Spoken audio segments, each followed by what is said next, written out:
Yeah, Watchdogs is really fun. It looks like it's going to be a crazy large game with lots of side quests, which is what I like. And we're live, just so you're aware. Awesome. Keep And it has a collectible unlock thing. Like you can spend real money to get a collectible map, so that all the collectibles appear on your map. And it's like, okay, well, this game must be huge if they're selling that right off the bat. Like I remember Assassin's Creed Odyssey, I believe that came after launch. It wasn't available right at launch or something like that. So it's yeah, should be fun. I can't wait to dig into it. I just finished the tutorial right before we started here because I had paused it after recording, thinking that I could get right back into it. No, I had to do the whole thing over again. Oh. So I did that, and now I'm ready to go trash London. Did you trash London? Is that what you said? That's what I'm going to do, because I apparently can't drive on the wrong side of the street, and I hit all the things. Yeah, it occurs to me, and hello everybody. It occurs to me, Morning. like if you live in many other countries, your video games are always driving on the wrong side of the road for you. Always. Yep. Yeah, exactly. Like they don't have, like, it's not like it's an easy option where they could just like hit this button and all of the cars will drive on the correct side of the road for the country that you're in. That is, I never thought about that before. Yep. That's so weird. So Yeah, you're driving on the left side of the road and you're like, my brain can't handle this. Do you keep drifting over to the right-hand side, or are you okay?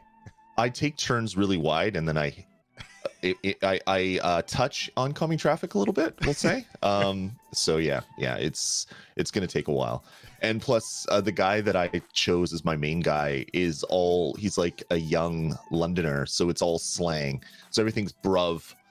So during the first look, I said it once, and I'm like, no, I can't do it. I can't do like my fake English accent and all that stuff. Yeah, you can. But I dropped one bruv on the stream, so hopefully that keeps all the English people happy and laughing at me. Awesome. Hey everybody, how's it going? Before we get started, I want to say thanks to Phil Collins. Really? Phil Collins? Wow. Phil Collins became a member a couple days ago, and Joel Thompson just sent in a super chat. So thank you for the support. We really do appreciate it. You guys are awesome. And Zane became a member back on the 25th. I think that was a day when I did a stream, or maybe you did a stream. I'm not sure. Nice. Phil Collins, eh? Yeah. I mean, I guess he's Stadia's in the air tonight for him, and he wants to support us. Now, let me That's ask you great. a question. This is an important question. Sure. Phil Collins or Genesis? Like, which... Like, if you're going to listen to one, which one do you put on? Oh, geez, that's tough. Like, they both have hits, right? I would probably say I've probably listened to more just Phil Collins music than Genesis, but I do love Genesis as well. Yeah. I personally, for me, Genesis, but Phil Collins is also really awesome. Yeah. That's a tough one, because you don't have Genesis without Phil Collins, but Genesis is a huge part of Phil Collins. So it's like, oh, which one would be the one to give up? It's tough. Well, then people in chat are like, well, hold on a second, because there was Genesis before Phil Collins. True. But no, he was always in it. He was just the drummer, and Peter Gabriel was the singer, and then Peter Gabriel left to do a solo career, and Phil decided to do both. Isn't that how it went? Yeah. Do you remember all the Peter Gabriel experimental music that would come out? He'd come out with these crazy albums that would have like holograms and like video discs and all this crazy stuff going on. He was a little bit ahead of his time, I guess. I remember that. I love the video for Sledgehammer. Like Peter Gabriel's Sledgehammer video. It's all like stop motion photographs of him singing, and it always was incredibly cool to me. So I was always a Peter Gabriel fan as well. I wanted to be his Sledgehammer, because I could have a steam train. Oh boy. I could have an aeroplane flying. I could have a Big Dipper. Yeah, that's a great song. All right. So this is This is Stadia Cast, and right now it's just Bill. Lloyd's not here anymore. We've gotten rid of him after that. So let's talk about. I'm just kidding. I can't do this without Lloyd. That's awesome. So one thing I thought of, I'm planning on what camera I'm going to get to fix my stream. I just realized that I'm sending video to you at probably like 480p. So even if I have the best, like if I buy like a $25,000 red 4K camera, somehow feed it into, you're still going to be getting crap video from me, because it's going to be hyper compressed through Discord. Yeah, that's probably true. But your videos would look nicer. That's true. Yeah, but you know what? There's a million people out there who have webcams, and they do just fine. There's nothing wrong with Lloyd's camera. Although we do love the Lloyd's camera fund things that you guys do. It makes us chuckle. I'm a weirdo for buying this nonsense. It was a really good deal. I would not have bought this camera had it not been so incredibly cheap. Yep. Like that's just something to keep in mind. Yeah, no, I've that's something from when I started doing videos. I've always wanted to get a like an expensive camera to make my video look better, but yeah, it's just not something that I've ever wanted to put the funds towards. But I think that's something to focus on right now. And thank you for the bless you for my sneeze that I had off mic. Oh, I didn't know that you sneezed. I guess I wasn't looking. Vaxxer blessed me. Well, there so you thank go. Thank you. Oh yeah, so big week in Stadia after all the craziness last week with the quotes that went viral and all the other junk. We got all of our games, pro games unlocked this morning. A lot of stuff to play, man. Yeah, let's actually start the show and get into it, and we're going to talk about all that stuff. Real quick, I just want to say thank you to you guys who are using the super chat feature. Jacob, Ray, Ruben, we really do appreciate it. You guys are awesome, and Consino just sent in a big one as well. You guys are fantastic. Thank you very much for the support. Oh wow, yeah. You guys are awesome. One thing before we get started, I just noticed, or I just looked actually. Alex, the tweeter, he hasn't posted since the brouhaha and everything blew up. I wonder what that means. Well, I don't know if it means anything. But it could just mean that he was like, well, all right, a lot of people were mad at me, and maybe I don't want to stir the pot. But who knows? I'm not gonna speculate that, like, because I know that there's going to be people who are going to speculate that, oh, he got fired or he got this or I don't think all that. Of that. Yeah, but there's a lot of people that are going to say for things sure like that. It makes me wonder if maybe like HR got involved, saying no, we have rules for Twitter and like Facebook use and things like that. Yeah, interesting, very interesting. I personally, and this is just me, I hope that that's not the case. I hope that instead he realized that maybe I'm causing problems, because I don't think that that workplaces should tell you what you can say on your social media. That's just me though. Yeah, I can see both sides for sure. I know my workplace doesn't really have any sort of rules because it's not an official account by any stretch, but I also don't put where I work in my social media feeds. So if I do say something, if I do say something stupid, it's not going to come back to them necessarily right away. Yeah, I don't know. It's interesting anyway. Yeah. All right. Are you ready? Yeah, let's do this, man. Okay. Let me hit a button. Hey everybody, welcome back to Stadia Cast. I'm Bill. That's Lloyd. What's going on, Lloyd?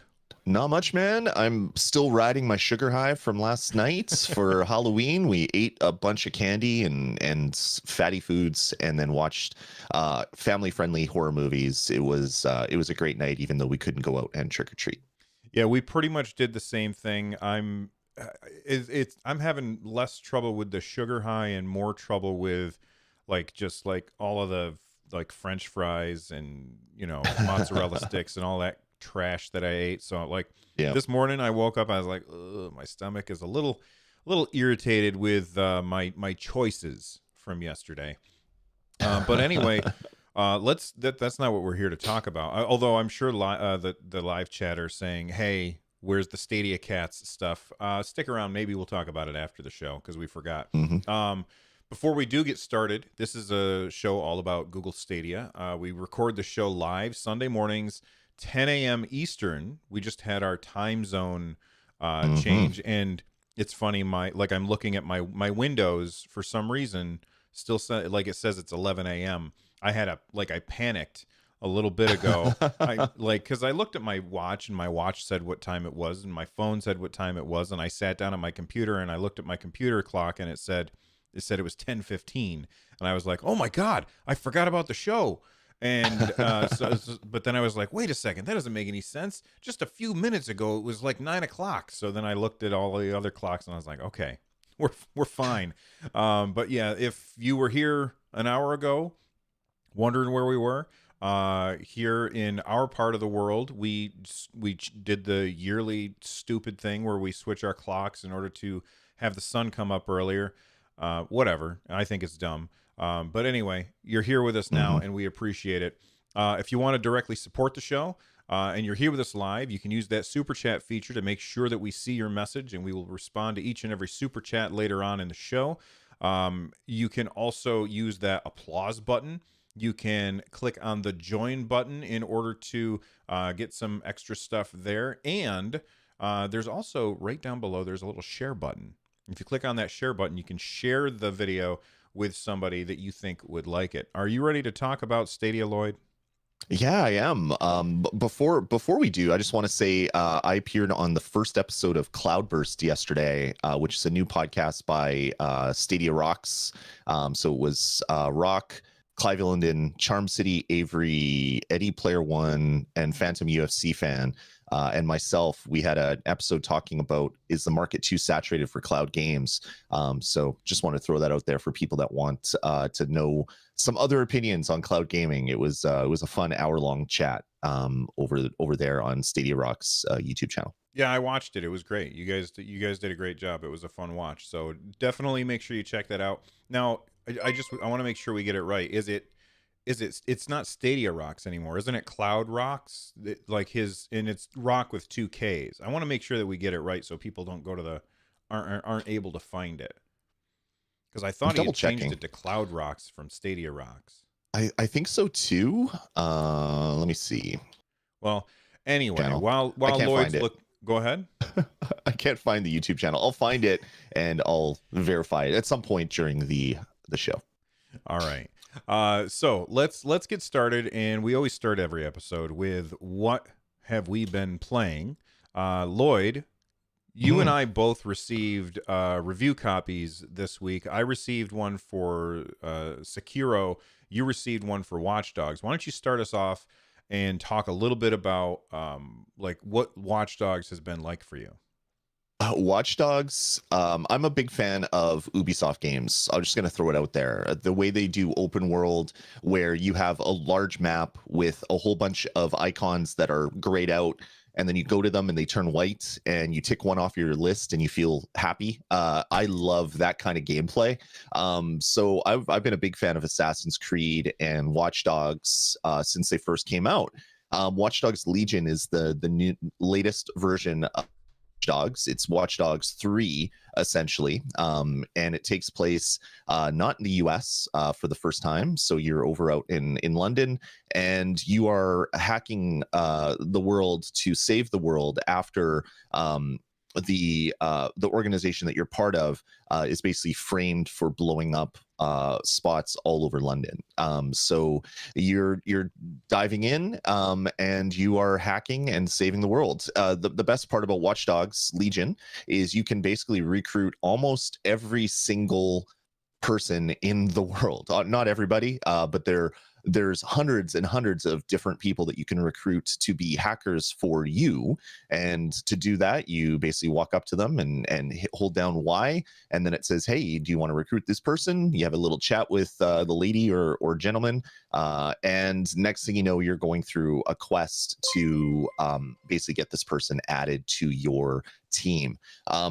Just absolutely been loving it. I did a first look. It's up on the channel. If you want to check out youtube.com/StadiaCast, you can watch the first 30-40 minutes of the game.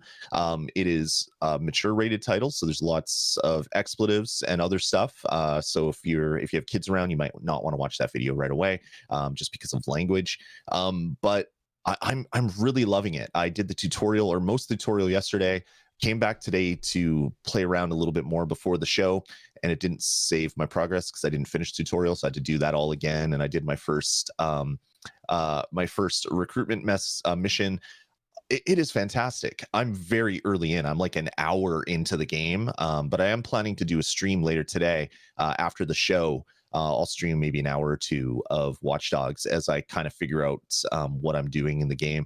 It's great. If you've never been a fan of Watchdogs or checked it out, there's essentially this hacker group called DedSec, and they are fighting against the evil tech world that is trying to take over the world by having body cams and implants in every single person, and cars that automatically drive, and the city, it's a smart city, and everything is controlled by the same computer system, CTOS, but then it gets taken over by bad people, and you have to do good things to take it back. So what a fun game. I'm really enjoying it. I know some people have been saying there's some frame rate issues. Apparently, if you play for more than a few hours, it gets a little bit framey and you just have to quit the game and start it. So there must be some memory leaks or something like that. I haven't noticed that yet, but I also haven't been playing for multiple hours at a time yet. So that'll come this weekend, or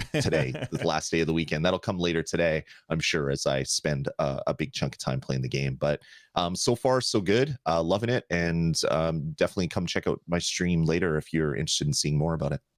I definitely want to check out this game. It's weird. I've never played any of the Watch Dogs games. But when they showed this off, it looked really compelling to me. The idea that you could go up to any character in the game and recruit them to be part of your team, and they all have like their unique characteristics that are really great, which differentiate them. Like there's a guy who has a chance to just spontaneously die. There's a guy who has really good accuracy with his non-dominant hand. Like I've seen the screenshots in my Twitter feed, and I'm like, it's so weird. I really like that idea of everybody being unique. Go ahead. The character that I chose is kind of like your standard. Like I watch a lot of British TV and movies and stuff, and you know, like kind of like the punks that hang out at a bar and they kind of have that swagger when they walk around. He walks like that, and he's just like swaggering around, and everything's like bruv and expletives, and I'm like, okay, that's interesting. And then I take over like an elder, or an older, not an 80-year-old lady like they showed at E3, but like an older 40-50-year-old lady.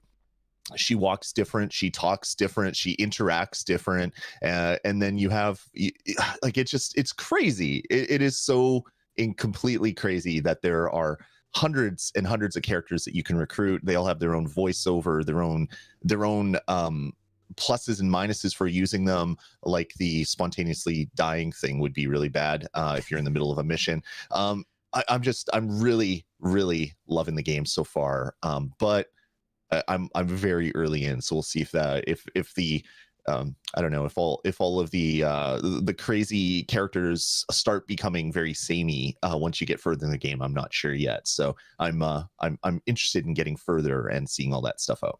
Well, watch this space to find out more. Lloyd is going to tell us all about what happens in Watch Dogs later on. Not today, obviously, but after he's had some more time to play it. So, right. I've been playing Sekiro. I always have to like think for a minute about how to say it. I've been playing Sekiro Shadows Die Twice. That game needs to be renamed Sekiro Bill Dies 1,000 times because this Yeah. game is incredibly hard. Now, it should not be a huge surprise that this game is incredibly hard because it's a game by From Software. If you are unfamiliar with From Software, they are the company that made the Dark Souls games, and those games are known for being incredibly difficult games. And Yeah. I was a little like I was like, all right, I want to check the game out. And I like we got the review code, and I messaged Lloyd. I was like, hey man, do you want this review code? And he was like, I don't know if I really want to bang my head against the wall on that. And I was like, all right, well I'll go ahead and play it then because I'm not a huge fan of the genre.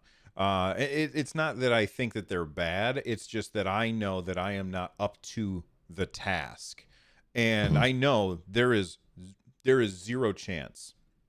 There's a less than zero chance that I will finish this game. It's just not going to happen. I'm going to eventually get to a spot where I just am not going to be able to continue. But right now, I am having a blast. This game is really, really good. The controls are spot on.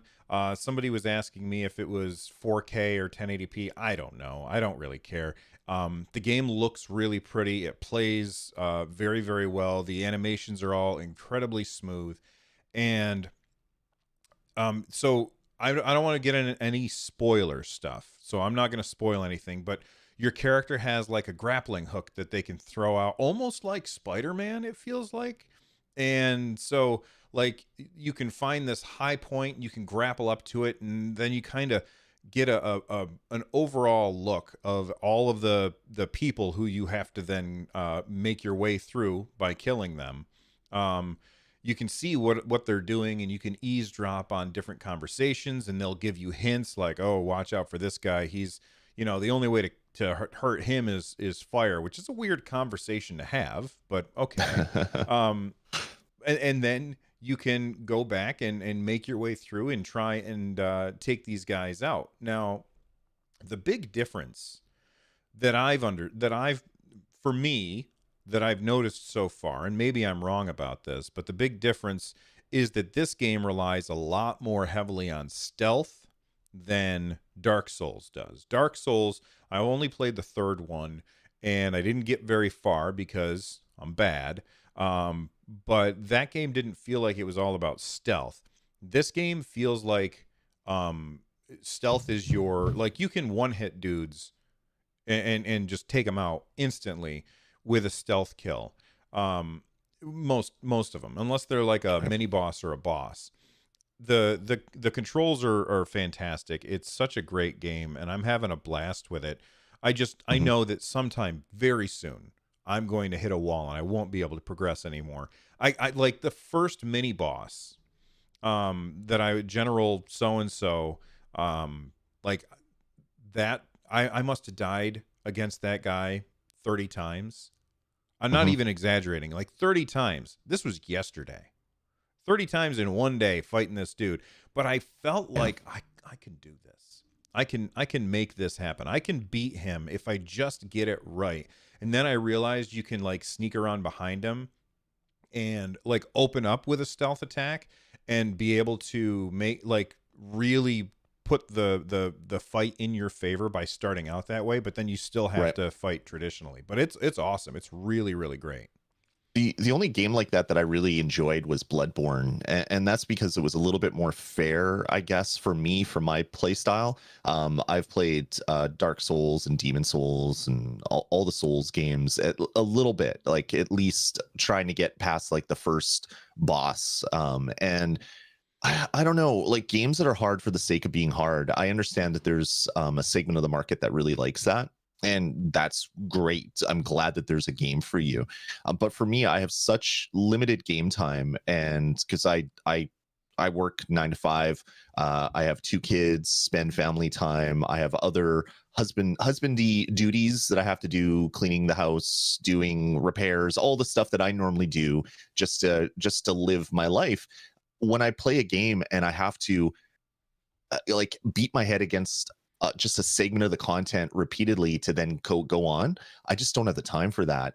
So while I understand why people love it, just not the games for me, unfortunately. And it every time that you see games of the year and you have like Sekiro's on it or one of the Souls games, I'm like, oh, I really wish I could spend time doing that, but I just don't have the time for it, unfortunately. And I'm super happy that there are people that do, and that they're able to now play it on Stadia, because that'll be a great place to play it, because it's going to look good and no downloads.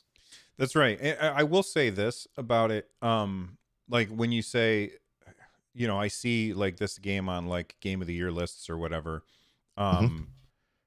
That's awesome. I think that would be so much better if I could just save whenever the hell I wanted to, because like there was they've got this mechanic where, and I haven't run into it yet because I haven't had to do it, but they've got this mechanic where, if you kill a boss, the boss is dead unless you rest.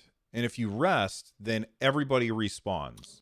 Yeah. And then you have to do it all over again. And you're like, oh, really? And I just wish that it just had a more traditional save system. And, I saw people were talking about this in our community Discord.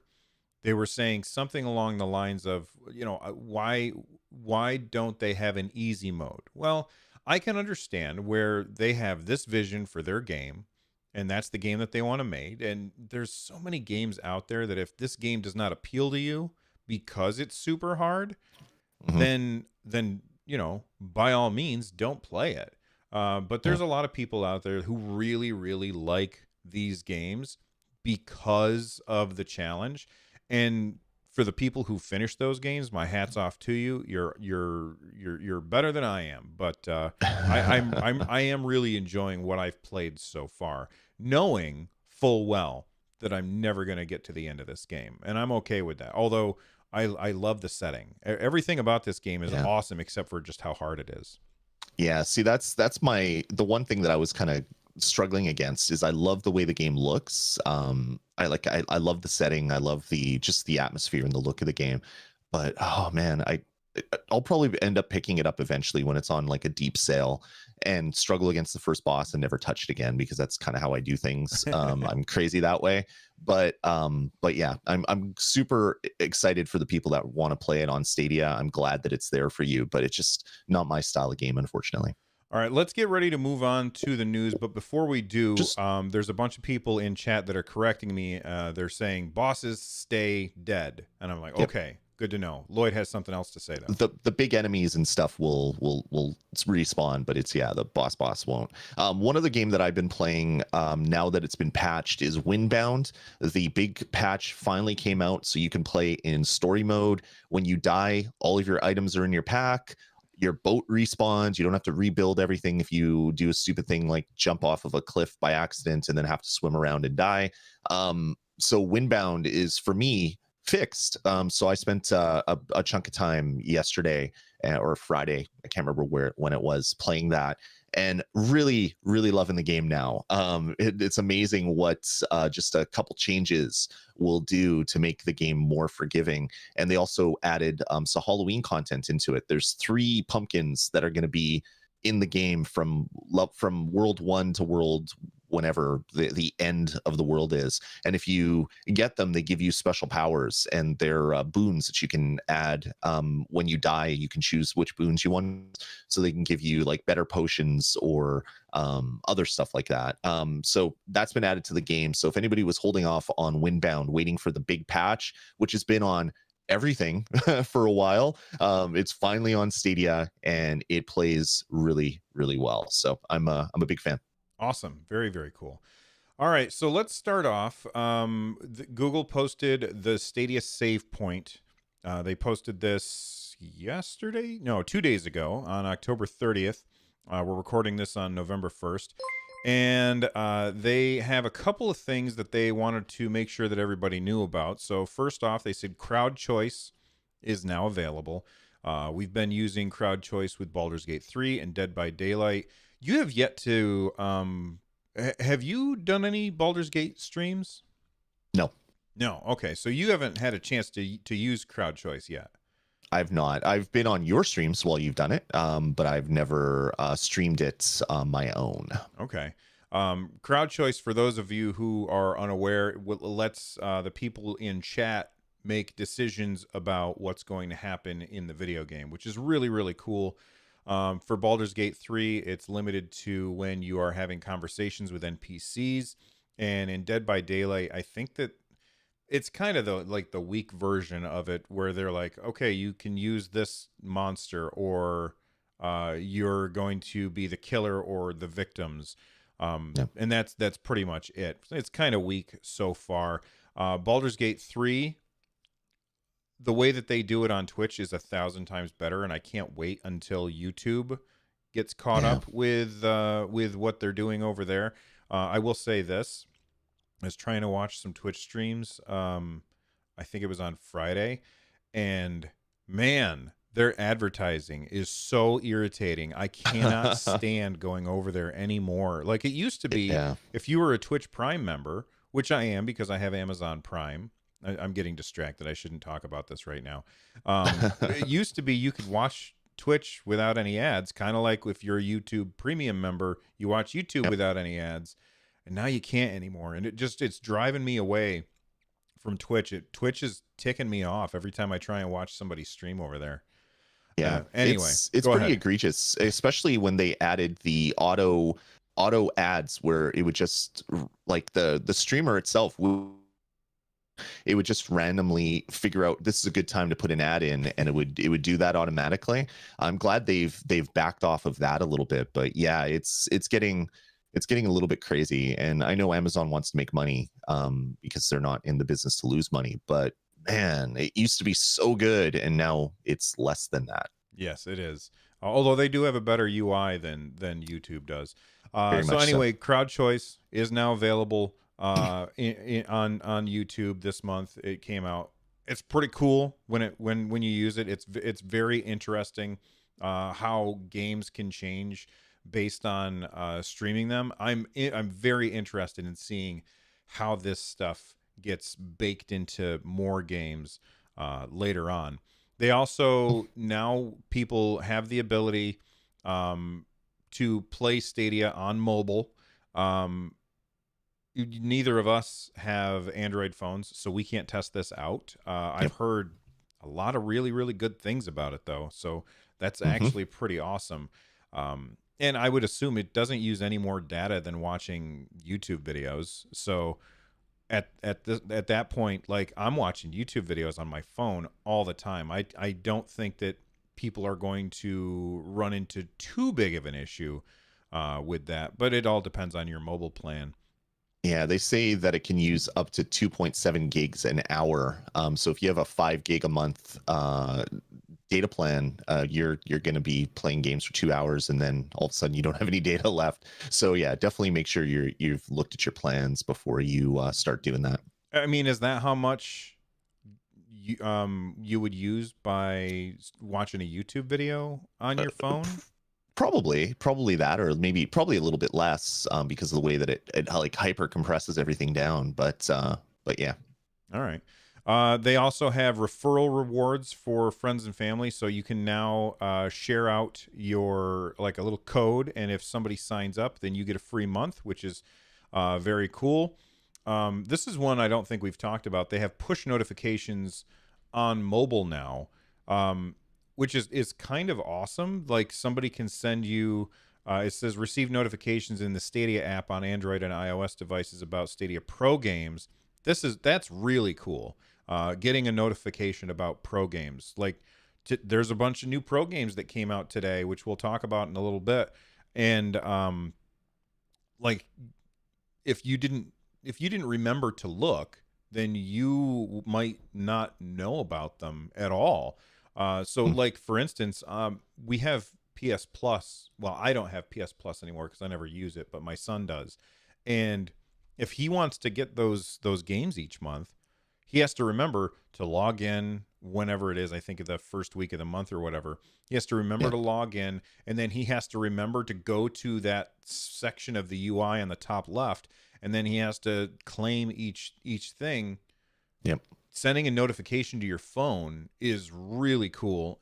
But you know what? I bet you that the PlayStation app was just updated. I wonder if they also do that kind of thing. I'm not sure.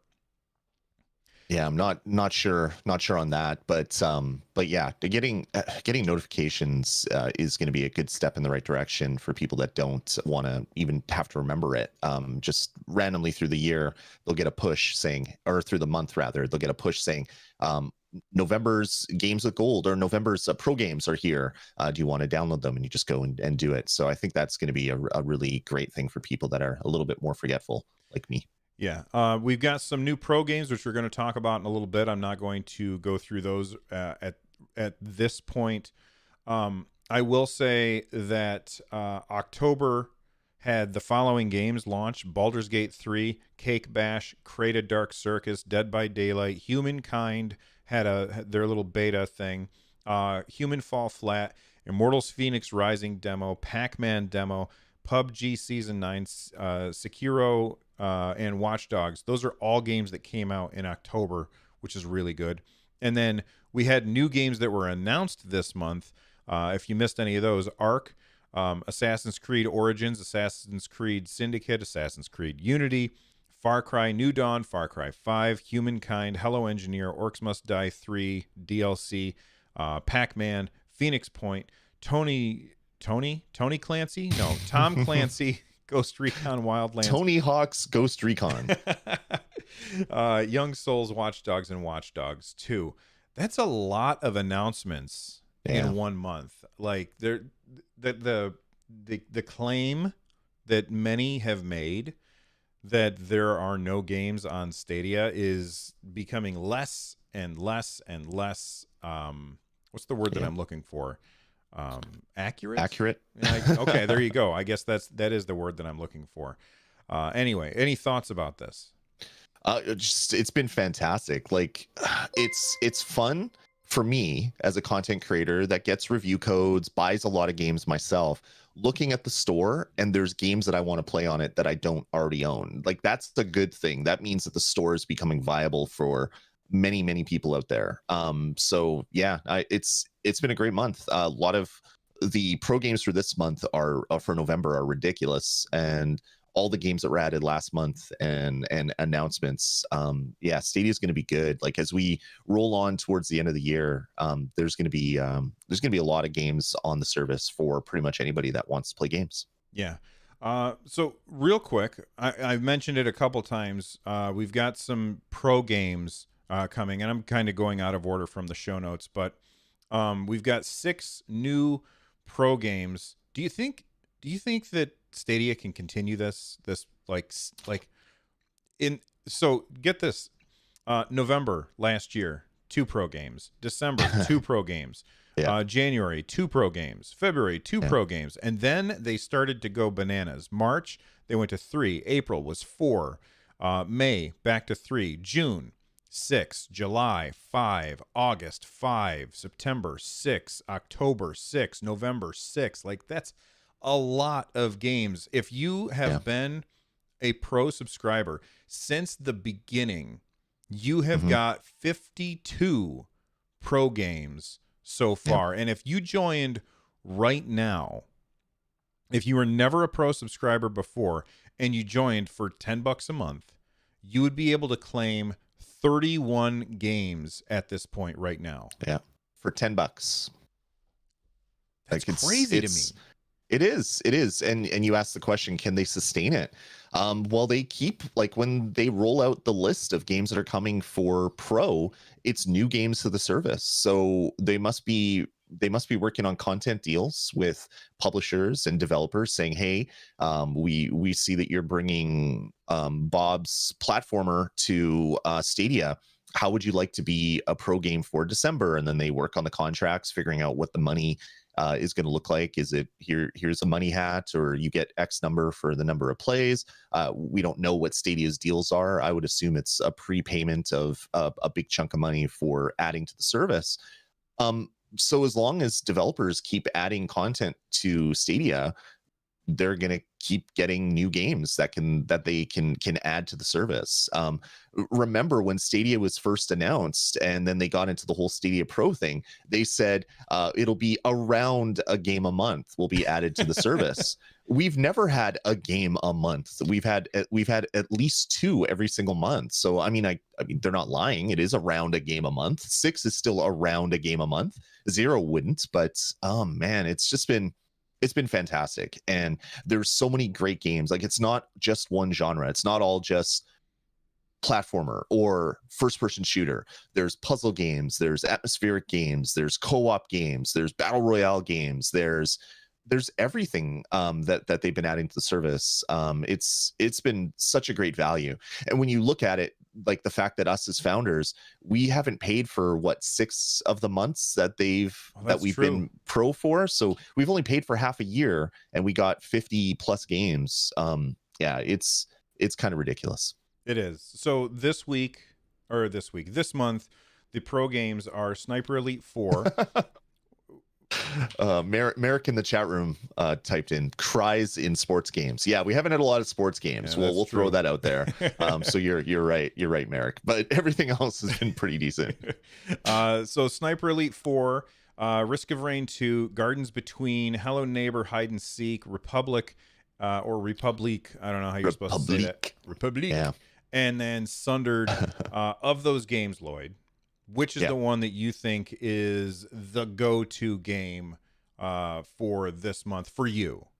For me, well, I already own Risk of Rain 2. That would be the one that I would say everyone needs to play this game. It's really, really good. But since I already own it, of the games I don't own, Sniper Elite 4. I want to play through that one. I've enjoyed Sniper Elites previously. I haven't played 4, so I'm eager to get in and play it. I might even buy some of the DLC, because there's some of the old missions where you have to hunt down a specific evil person that did some bad stuff in World War II. So that's fun DLC, because you get to snipe that doofus. So I might pick that one up. One other game that I'm excited to play again is Republique. This is by Ryan Payton. He was the director for Metal Gear Solid, and I backed Republique on Kickstarter so long ago, and I played only the first chapter of, I think, 5 chapters from that backing that I did, and now I'm going to be able to play the whole thing on Stadia. That's pretty awesome. So yeah, it's been a good month. Awesome. Let's move on and talk about. Oh, and you know what? I'm going to agree with you. Not on Sniper Elite 4. I'm just not really interested in all that in that too much. And yes, I already have Risk of Rain 2, but Risk of Rain 2 is awesome. That game is incredible, and everybody needs to play it. I saw somebody say in our community Discord, they're like, I don't get the appeal of Risk of Rain 2. And guess what? It might not appeal to you. That's totally fine, because it's part of your subscription, but try it out, because it might appeal to you. That game is so fun. Yeah. Although I like playing it solo more than I like playing it multiplayer. Is that weird? No. I mean, it's a game that is good single player, and it's also a game that's also a lot of fun multiplayer. The one annoyance with multiplayer is you get people that have good drops, and they get all the money, and then they buy all the items, and you're sitting there with like your pea shooter, and it's like, well, come on, give me some items. But the difficulty and the intensity ramps up a lot faster in multiplayer as well, which is good. So you don't have a 90-minute run. You might only have a 20-minute run, but you might get further or kill more bosses or whatever. So I mean, it's good both ways. It is. Let's move on to what I think a lot of people are misunderstanding, and that's there's a lot of people out there that are like, Nintendo has entered the cloud gaming the cloud gaming market, and that's not entirely accurate. You want to explain why that's not entirely accurate, Lloyd? So a couple years ago, a Nintendo game came out that allowed you to stream Resident Evil, and it wasn't Nintendo putting it on; it was a third-party company. And during the direct that just happened, we got announcement that Control is available now.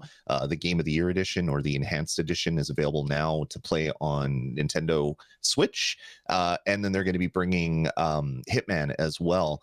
But this isn't Nintendo setting up a cloud service. This is a third-party company called Ubitus, I think is what the name of the company is, which is weird because it has Ubi in the front of it. So everyone thought it was like an Ubisoft spinoff, which it isn't. So this is a third-party company that has, I guess, jumped through whatever hoops Nintendo would have put up to say, hey, we want to cloud stream all these new games. Nintendo said, yep, we want our cut of the $40. That's fine with us. And it's on the service. It's not supported by Nintendo, so the service could come and go. We don't know. It's just like any other third-party developer developing for any platform. Yeah, I tried the Control demo on Nintendo Switch, and it played just fine. Sluggish for me. What do you mean? Noticed. What do you mean by sluggish? So if you've ever played Stadia when there's some network issues in your house, you'll move the camera, and so it's like you move the stick, and then it's just like a half second later the camera swings around. Really? I was getting that through my whole 10-minute gameplay. Makes me wonder if maybe they just don't have any servers in Canada, and I was going off of a US server potentially. So it wasn't unplayable by any stretch, but yeah, it was a little bit sluggish when you're moving around. A lot of input lag when I was playing. But the fact that you're playing Control, which is a very even on a standard PlayStation, the game ran terribly. And it only really performed really well on PlayStation Pro. It's pretty awesome that you can play this game on your Nintendo Switch, but it's by a third-party company, and you're buying a license to play this one game on a service that you don't know if it's going to stick around. People keep saying, oh, well, Google's just going to shut down Stadia and you'll lose all your games. That's unlikely. Who knows with this company, because we don't know what their financial backing looks like. Yeah. I make that argument a lot at work. Like, there will be people who are like, I want to use this to, there will be people who say, I want to use this in order to have videos for my students. And I'm like, I just want to use YouTube, because Google's not going to run out of money and shut down YouTube. Right. This other company that I've never heard of, if I do all the work and upload all of my videos for my students to this other website, and then that website runs out of money because they don't have a business model, I'm going to lose all of the stuff that I did. So like, that's a really good point that I never thought of as far as game streaming, is that, of course, there's people who are always going on and on about the Google graveyard, which is not nearly as populated as people think it is. That's usually misnomers and nonsense. Because what happens is Google kills projects that nobody uses, and then they take the stuff from those projects and they move it into the stuff that people do use. So like Hangouts is about to get thrown under the, into the Google graveyard that everybody's talking about, but it's just going to move into right into Gmail. Like, all of the stuff that people like it's just going to move to a different spot. So that kind of thing.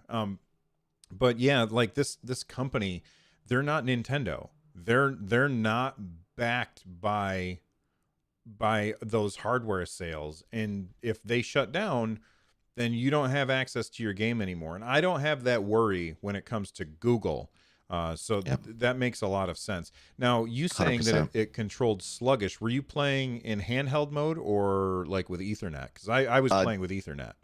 Ethernet docked mode is really? How I was playing it. Okay, because I didn't notice anything sluggish. It did look blurry to me, but I never played Control, so I don't know what it was supposed to look like.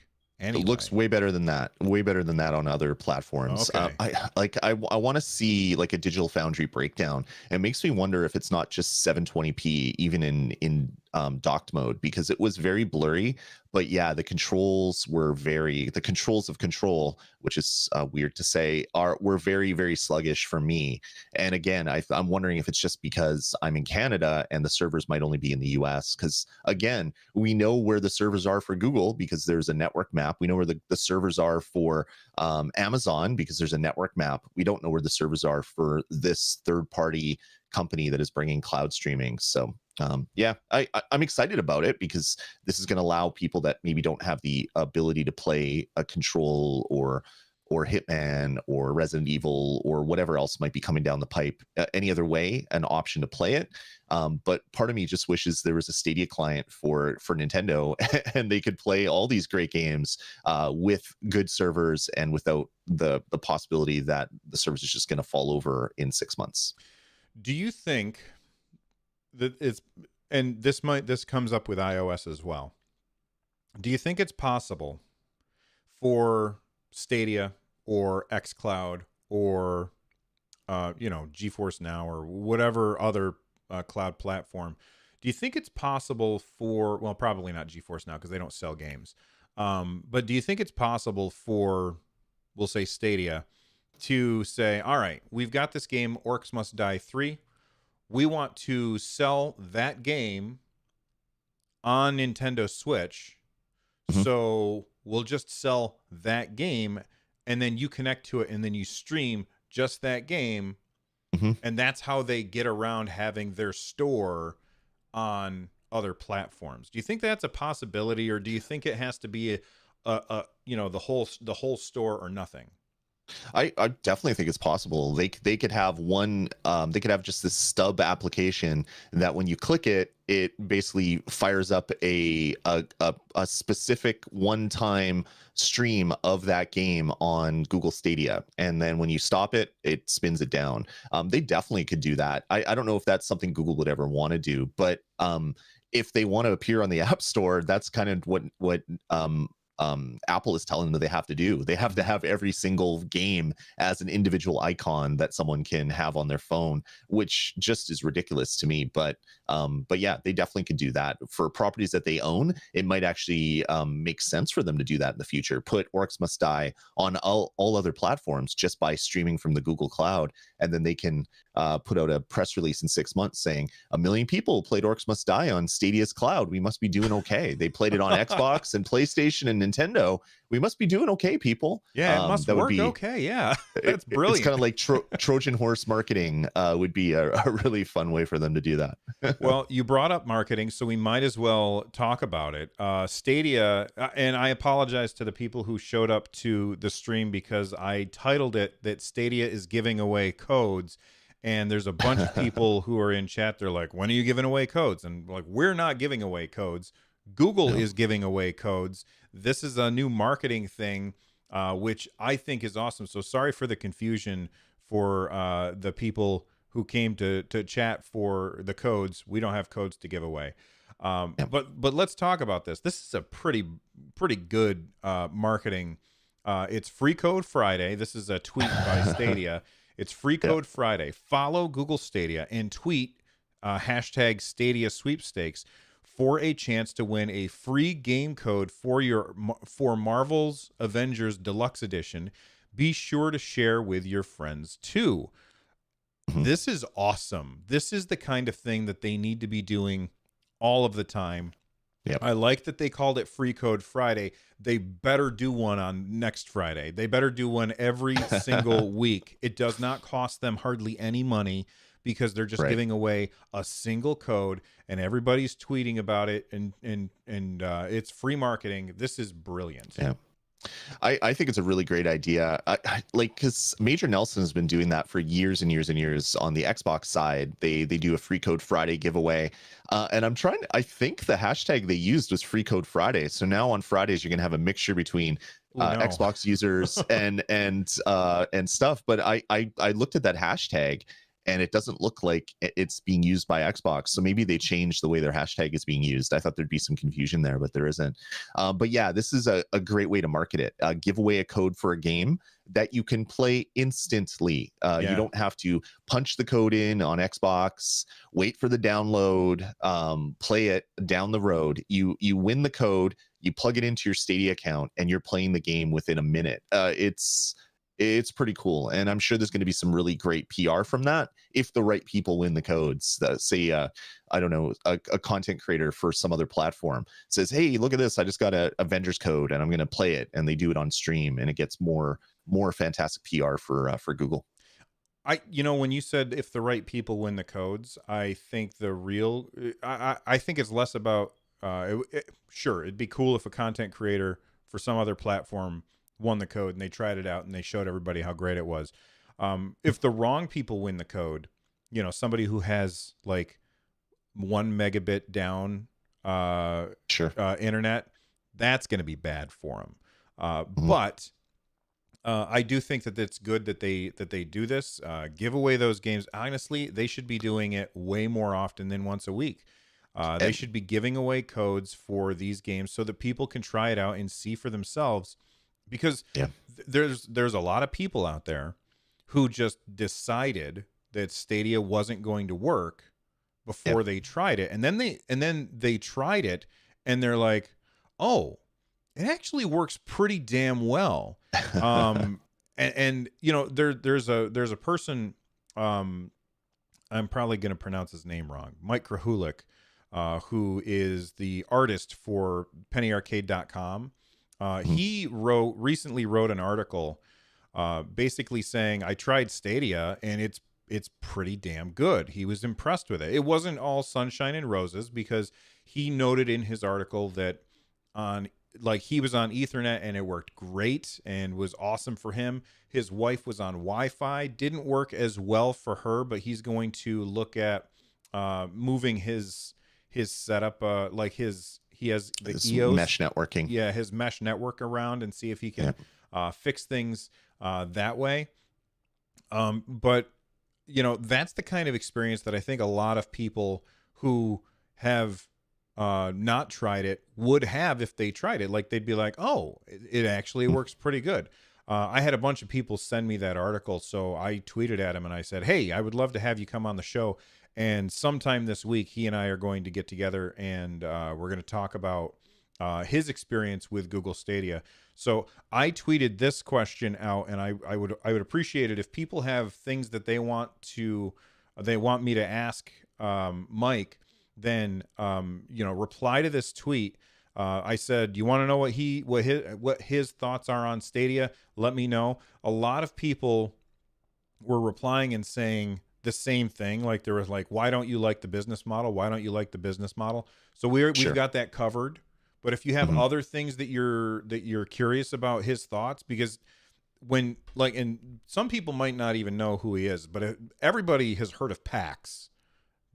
Like, he's part of the team that has come up with PAX. So if you guys want to know what his thoughts are on this, it could be good.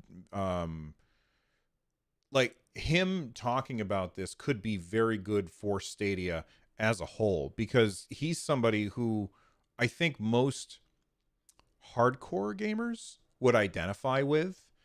So we're going to talk to him later on this week. Yeah, it's going to be great. I don't think I'll be able to make the interview, which sucks, because that seems to be the thing that happens every time. But what are you going to do? Back to the whole free code thing. Google needs to do a couple things. They need to open it to more than just the US. Oh yeah, I forgot about that. Because it's available in the US, but Canada uses the same codes as the US, but technically it's against terms of service if a Canadian enters, and you need to get that for Europe and other places where Stadia exists, which would be great.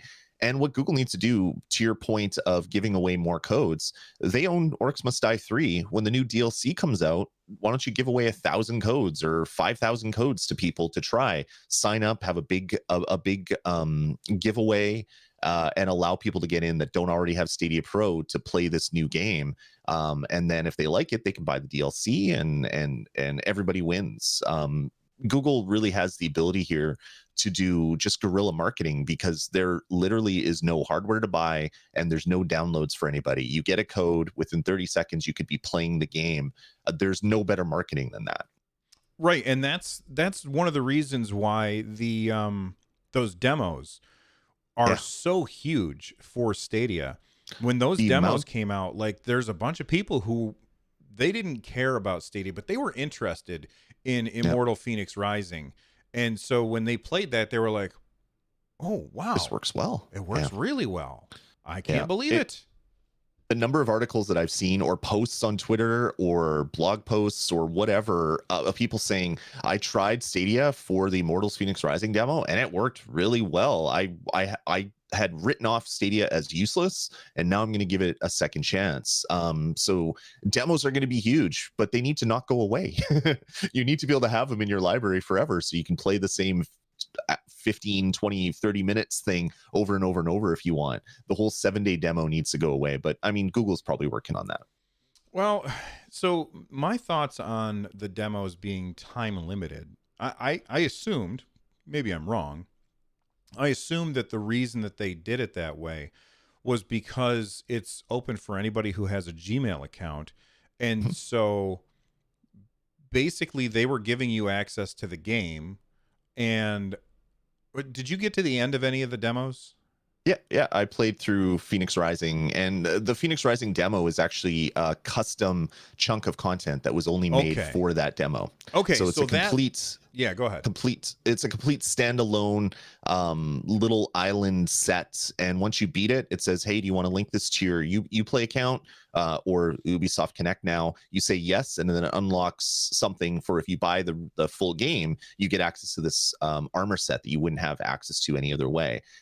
So as long as the demos are like that, and not just the whole game that's been cut down to like a 15-minute slice that someone can find some way to boundary break and go experience other content, those should be around forever. Like when Immortals Phoenix Rising launches and there's a buy button there, what if there's a button that says try now? And you hit the try now, you play the hour-long demo, and it's like, yep, I really like this. There's a link to the store in the app. You click it, and next thing you know, you hit a button and you bought the game, and you're back to playing the full experience. I think this would be a really good way for Google to continue to market the content that is on the store, because screenshots and movies are great, but one button click and you're playing a slice of that game. Like you can't compete with that from marketing. No amount of banner images and tweets are going to compete with the ability for someone just to click a button and play the game. I 100% agree with you, and it works great in the situation that you were explaining. But for something like Pac-Man, they have to like that has to be limited to the 7-day thing, because otherwise I could just, you can play this demo 12 times. All right, well, I played the demo 12 times. Now I'm going to make a new Gmail account and do it again so I can just keep playing forever. But I totally understand what you're saying now. We're on the same page. Awesome. All right, let's talk about some more delays. That seems to be the theme for this year, is delays. Far Cry 6 and Rainbow Six Quarantine have been delayed, and they say due to COVID-19. It also says that I didn't know that they were making an Avatar game, but that has also been delayed. I know you were looking very much forward to Far Cry 6. Right. It's being delayed until next year now. Yep. For me, that's fine. I have so much to play. I mean, Watchdogs just came out. You have Assassin's Creed Valhalla's coming out. You have Immortals Phoenix Rising coming out. You have Cyberpunk coming out. Taking games that were supposed to come out late this year and early next year and pushing them even further, for me, is a good thing, because I'll actually maybe be able to play them. I get that there's some people that maybe the one game they've been looking forward to was Far Cry 6, and now it's not coming out in February. It's going to be coming out some other time. I get where that would be disappointing, but for me, it's a good thing, because I got too much on my plate already, and there's more stuff. There's more heapings of food that's going to be piled on my plate really soon, and I got to get through all this stuff. Yeah, people in chat are saying wasn't Far Cry 6 already supposed to be next year? Yes, it was supposed to come out February 18th next year, and now it's going to be coming out in April. Or at least that's their target. We'll see if that actually happens. They Because go ahead. they said it's going to be released before September 30th, 2021. Oh, So okay. it could be any time from April, which is the start of their new fiscal year, to September, the end of September. So it could be almost a year away. Which sucks. And the COVID is impacting so many industries, and game development is definitely one of those industries. Yeah, and by the way, speaking of delays, if you're one of the tool bags that were sending death threats to the people Yeah. at CD Projekt Red, what the hell is wrong with you? God, Yeah. what is? I don't understand people. I just don't. Anyway, here's something that's not delayed because they haven't said when it's coming out, and that's Outcasters. Outcasters just sent out a Cemetery Hills map preview, which looks really, really cool. Yeah. My question is,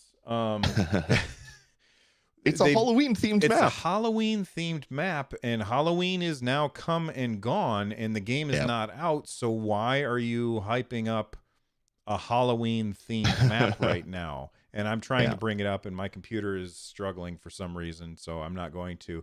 What are your thoughts on this, Lloyd? Do you think it's kind of a weird move? I think it is kind of weird. I mean, it makes sense that they're showing it off on Halloween. They're showing some of the customizations that you're going to have for your little bobblehead people that are running around. It just shows that there's going to be so many varied levels and themes and cosmetics in this game. Which, even though I can't play this Halloween thing on Halloween, it makes me excited for what is going to be there when the game launches. Every time they show me a section of gameplay from Outcasters, I'm more and more excited about playing it and seeing what the community is going to do around this game. I think this could be a huge game for Stadia. At least I hope. So yeah, keep showing us stuff, and I'll keep watching and getting more hyped. Yeah, and I feel like this is, with all of the customization, and I said the same thing about Pac-Man, but with all of the customization stuff that you can do in the game, I feel like this is the kind of game that is very ripe for being free to play, or you pay $5 and it gets you a skin and the access to the game. And then if you want to really monetize people, then you sell them cosmetic stuff in order to, like, I don't want this game to come out and be $50 because way less people are going to play it. And they'll make way more money if a bunch of people are playing the game at a really, really low cost, and then there's a few whales that are coming in and buying every single skin. Look, there's a reason why cell phone games have that as a business model. And I'm okay with that as a business model as long as the microtransactions have zero impact on gameplay. And I just think that Outcasters would do a lot better if they do it that way. I'm fingers crossed that that's what happens. Yeah, I agree. The Fortnite model is definitely the way to go for a big, massive multiplayer game. You want to have the largest amount of potential players playing at any one time. So you give it away as a pro title, and if you're not Stadia Pro, you can buy a $5 pack to get in-game currency or something that gets you access to the game. That would be a perfect way for this to come out, and then it will have a large user base, hopefully. So yeah, we'll see when they announce a launch date and pricing. But man, I'm super excited about this game. I would also really like it if they sold like an Outcasters themed, and this needs to happen more, but they need to have like game themed controllers from Stadia that come with the game. So you buy the controller, it has like the cool logo or whatever on it. Not for me, I don't care, but I think that would sell a lot of controllers and Chromecasts, and it would get a lot of people playing on their TV, which is where I think Google wants the most people to play anyway. Yeah, I think so. I got my black controller came in last week, and I've been using it. And man, is it so nice to play Stadia again with the right trigger not sticking every once in a while. It is so nice. So I'm I'm very thankful I got this one in. So you have 4 controllers now, right? Three 3. controllers. Okay. Yeah. All right. I have the Founders, Wasabi, and then Black. Okay. I've got the Founders and the white one. I want the Wasabi one, but I just can't justify purchasing it right now. It just doesn't make any sense because we're not going to use 3 controllers at once at my house very much, even though Cake Bash is awesome. That's why I have the Black one here, so I can play Cake Bash with my daughter. There you go. All right, so that's it for the news for today. Let's go ahead and move on to all of the things that you guys wanted us to discuss. I sent out a tweet. We'll get to the tweet in a little bit, but first we want to thank all of the people who did super chats. Now I'm looking at the super chats right now, and nobody sent in questions. They sent in super chats just to support the show, which is awesome. No questions or topics came in, so I'm just going to list off the people and say thank you.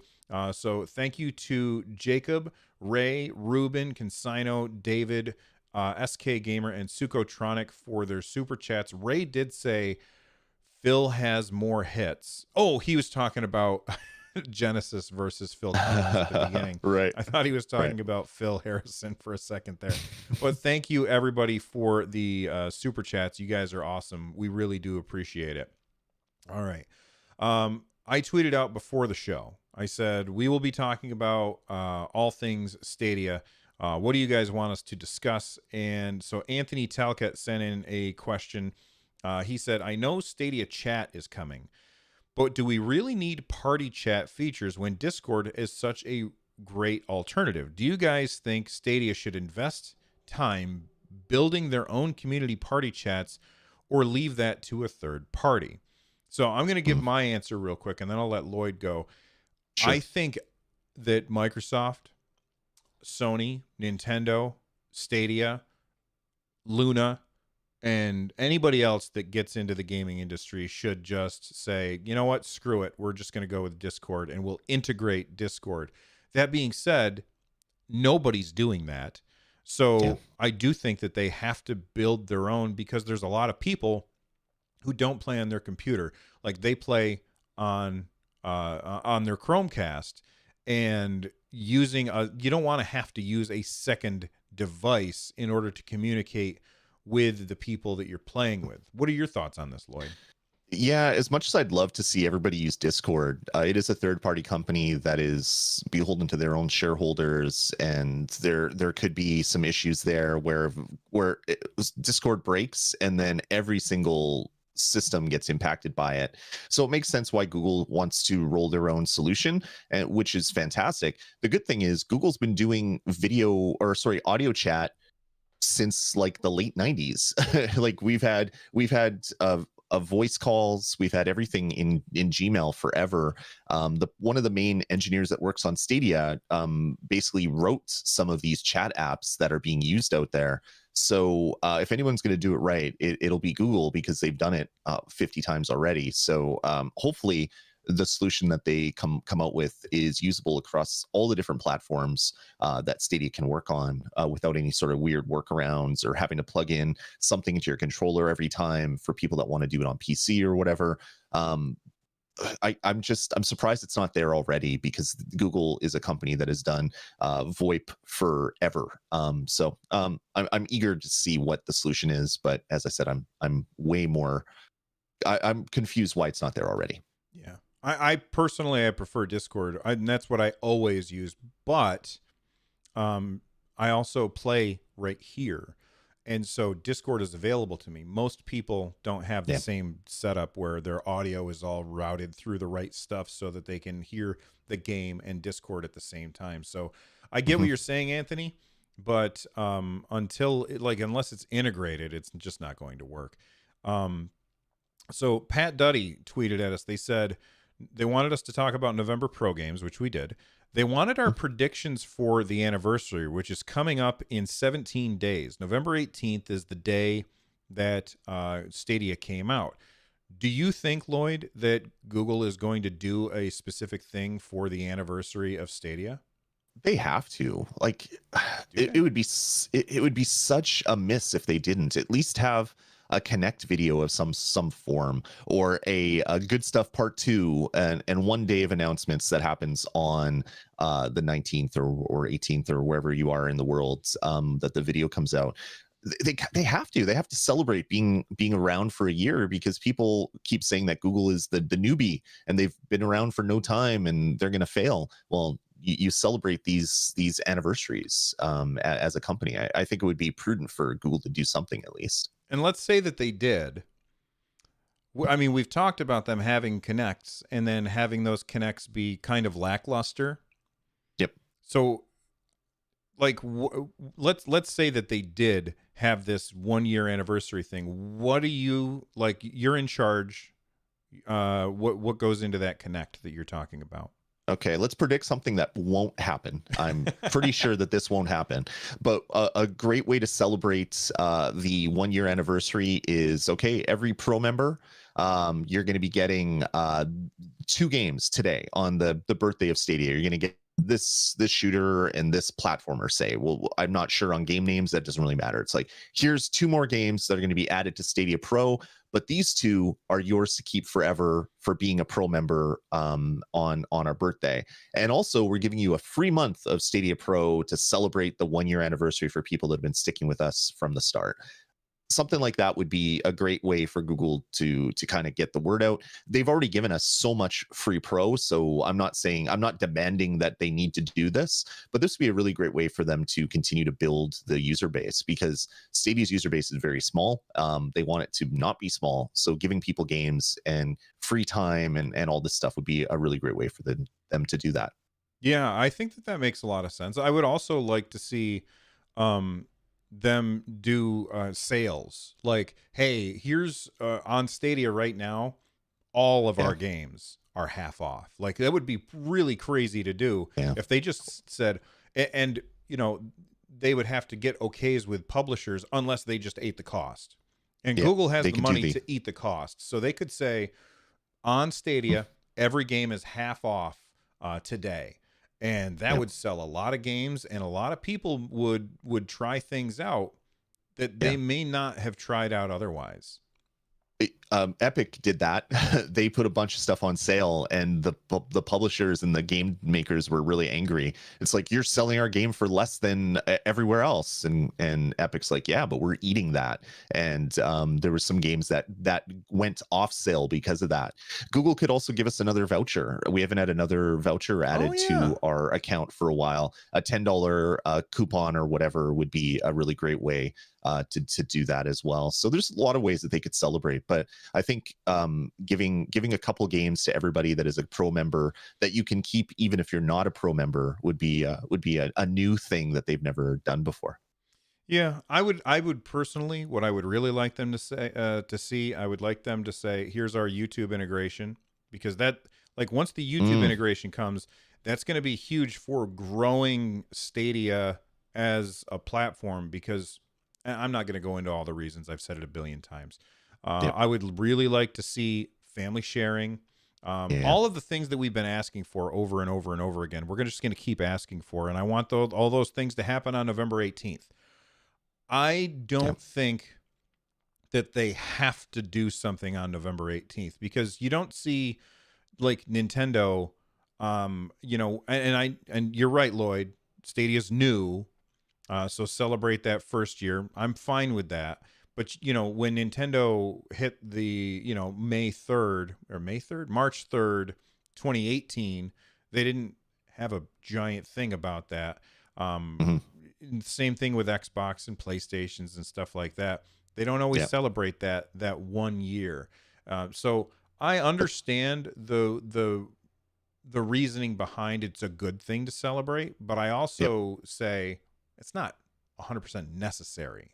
It's not necessary, but when you look at the Nintendos, they've been around since the 80s or longer in Japan. When you look at Xbox, they've been around for many years. Same with PlayStation, so they don't have to celebrate the anniversaries because they've been in the game for a while. Stadia is the newbie. They're the draft pick that has played their first year in the bigs. They need to get out there and celebrate their rookie season and I don't know, just talk about all the stuff that they've accomplished from when Stadia came out on November 19th to this November 19th. We've added these features, we've added these games, we've seen growth go up like this, even through the pandemic. We've seen all this great development, and here's our gift for you, for people that have been with us for the 1 year, and just throw it out there like it's a big anniversary, because it is. 1 year for a new gaming company is a pretty big deal. Yeah. Last thing before we move on, Killajan said annual subscription would be nice. Yes, That would be nice. please do that. All right. One last tweet. And this one's pretty interesting. It's also from Anthony Talcott. He says Luna has introduced family sharing as easy as selecting a new avatar, and that's it. Would you like Stadia to do the same, or would you want more security features? I'm not sure what he means by security features, but I'm just going to use what he said to give a quick discussion point, and we'll go very quick because we're already over an hour. Sure. Luna has family sharing. Stadia does not. Luna's in early access right now. Stadia is out, and Luna already has that family sharing, and Stadia doesn't. Is that a huge deal to you? It is. Family sharing, it will be great for Stadia. The difference between Luna's business model and Stadia's business model, when you have a streaming service, no one owns the content. So I'm sure the agreements that they have with publishers that they have to sign off on before they put a game on Luna is like, yeah, this, you're going to be paid X number of dollars for a stream or X number of dollars for adding your game. They don't really care if more people play that game because you didn't buy a license for it. On Stadia's side, if you buy Doom Eternal, you bought a copy of Doom Eternal, and id Software, or ZeniMax Online, or whoever owns the rights, I guess Microsoft now, or will be next year. They say, okay, you bought one access key to that game. You can only play it one time. One copy at a time can only be played. So family sharing, I don't think on Stadia family sharing will ever be two people are playing at once. I want it to be that, because I'd love to buy a multiplayer game and I'm in my office, my son's on the TV, we're playing together. That would be great. It's a lot easier to do that on Luna because it's they've all, like, the content holders have signed an agreement with Amazon to put the content on the service. They don't really care if one person streams it or 1,000 people stream it. They've already got their money for it. All right. We actually, while we were talking, we had more super chats come in, but I'm going to go ahead and cut off the podcast, and we'll answer those after the podcast, because the podcast is already probably the longest episode that we've ever done. We're going to answer those super chats right after we finish up the podcast. Just so everybody knows, if you want to follow the show on Twitter, it is at StadiaCast. I'm at Run Jump Stomp. He is at Dasme. That's DASME. And make sure you join our Discord over at runjumpstomp.com. And you can join Lloyd's Discord over at res.tv. That's REZD.tv. And make sure that you check out the first episode of Cloudburst that Lloyd was a guest on, and make sure that you come back next or subscribe here and everything, so you get to see the bonus episode with me and Mike Krahulik talking about Stadia and his thoughts on it. And what the hell just happened? Lloyd, what are you doing? All right, we'll talk about that after the show. If you're wondering what just confused me, then you're going to have to go to the YouTube channel to find out. Lloyd, take it easy, man. Yeah, you too. Take it easy, everybody. Have a good week. We'll talk to you next Sunday. All right, save. that made me laugh. I was like, I was trying to throw you off. I wanted to see what you would do. It did throw me off. It was very confusing. So thanks to Lloyd Hannison for sending in a super chat. He said, these hosts are awesome. I don't know. I think he might be biased. Regor says, what do you think that Sabrina has only 60 hertz?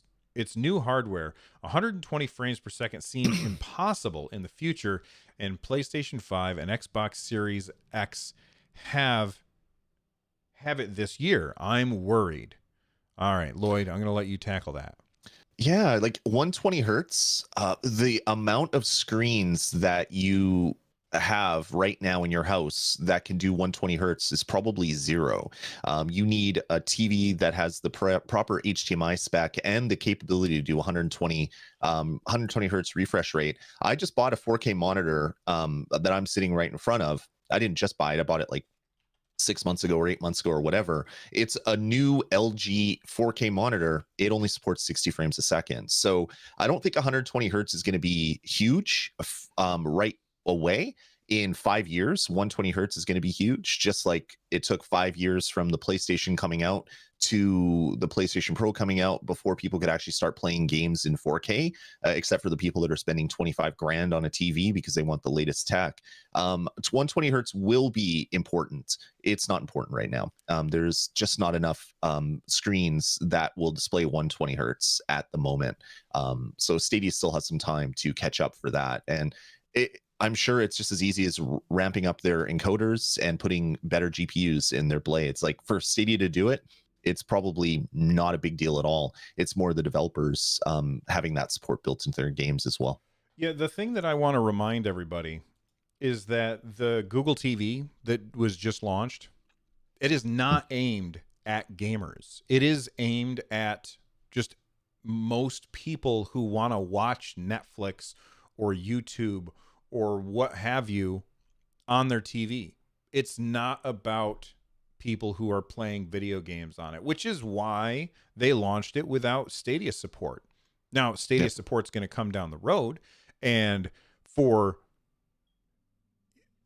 don't know how much extra it would cost to give that thing 120 hertz capability. I have no idea what the extra cost would be, but if they increase the cost, like it's $50.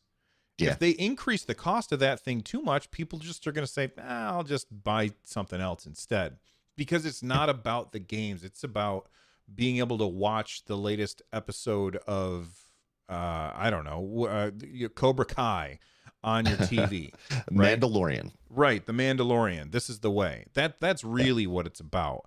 And because we are fans of Stadia, and we know that Google owns Stadia, we expect that they're going to take all of that into consideration when they are building a stick to plug into or a hockey puck to plug into the back of your TV. And many of us forget that we're not the target market for that thing. And it's just something to keep in mind. It's a good question, though, Regor.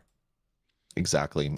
In the chat room, they're saying 120 hertz will help with input lag if they do it right. And that's a possibility if the controllers we have in our hands right now are running polling at 120 hertz and sending it to YouTube or to Google at 120 hertz, and their game rigs that are on the other end are able to take that 120 hertz input and then translate it down to polling the controller 120 times a second, but only updating the screen 60 times a second. So potentially it could make a huge difference. On PC, I know when you have your frame rate a lot higher. So if you have, say if you're playing Fortnite on PC and you're at 30 frames a second, as soon as you bump that up to 60 frames a second, you have less input lag. When you bump that up to 120 hertz, you have less input lag because Fortnite's designed that way. It doesn't mean that Google's servers are designed that way yet.